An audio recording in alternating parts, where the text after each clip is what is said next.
Nous célébrons les 72 heures annuelles des élèves ingénieurs de l'Institut Polytechnique de Saint-Louis. La célébration de cette année revêt un cachet particulier parce que nous l'avons fait coïncider avec l'installation du président du conseil d'administration de l'IPSL en la personne de M. Khalifa Ababakar Sarr, directeur général de Sonaged SA. Les 72 heures sont un moment scientifique, un moment de vie de l'Institut, pendant lequel les étudiants et les élèves ingénieurs montrent ce qu'ils font en interne d'un point de vue technique et d'un point de vue scientifique pour montrer qu'il y a une vie au niveau de l'Institut Polytechnique de Saint-Louis. Cette année, la célébration est placée sous le thème de la transition énergétique et des hydrocarbures.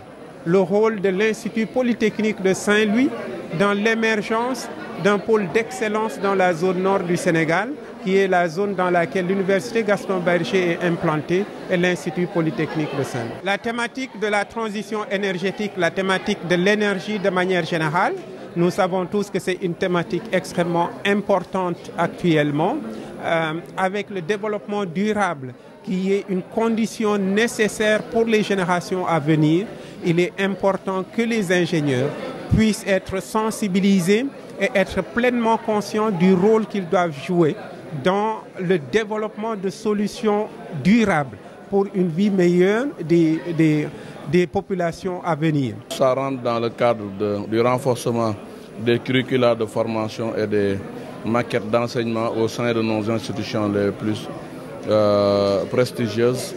Aujourd'hui, on en a l'Institut Polytechnique, où également les écoles polytechniques de Thiès, de Dakar sont venues échanger au sein de cet hémicycle. Mais nous, de notre côté, en tant que nouveau président du conseil d'administration de l'IPSL, il est sans conteste qu'il y aura des dérivés du pétrole, il y aura les déchets issus des milieux pétroliers. Il faudra quand même former les étudiants dans le sens aussi de la qualité, hygiène, sécurité, environnement.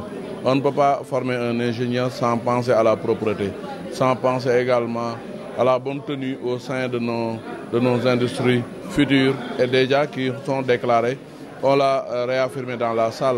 C'est un ancien de l'Institut Polytechnique qui a accueilli récemment son Excellence le Président de la République sur la plateforme pétrolière. Et ça, c'est un honneur pour l'Université Gaston Berger.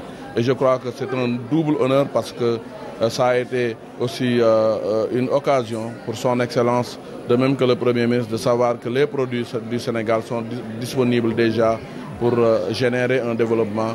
L'avenir du Sénégal, c'est maintenant et c'est avec la formation supérieure au sein de nos institutions. Nous préconisons de prendre la chaîne de valeur des déchets dans la dynamique énergétique du Sénégal. Parce qu'on ne peut pas parler de transition écologique sans penser au mix énergétique.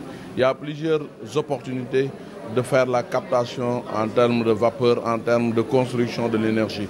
Et les déchets en font déjà une des filières que nous, aujourd'hui, nous magnifions avec des industries comme la Socosim qui s'est liée d'affaires avec nous à travers une convention pour lancer à Sendou une unité de CSR, combustible solide de récupération, que nous devons mettre à la disposition de la fabrication du ciment.